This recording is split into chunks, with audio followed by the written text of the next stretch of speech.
Hallo en welkom by Huisdeel Diensleweringssentrum. My naam is Betty Retoy en ek is hier om vir jou te wys hoe jy City Power se dienste kan kry.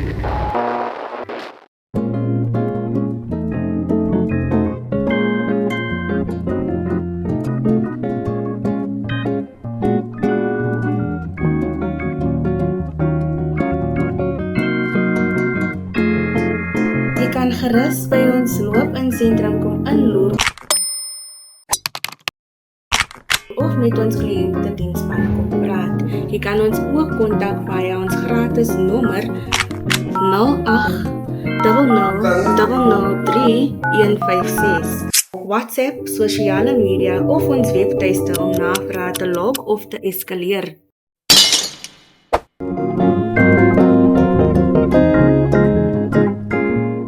Onthou om jou rekeninge op datum te hou en altyd veilige elektrisiteitsgewoontes te volg. Ons is hier vir jou, so moenie huiwer om uit te ry nie. Baie dankie dat jy City Power kies.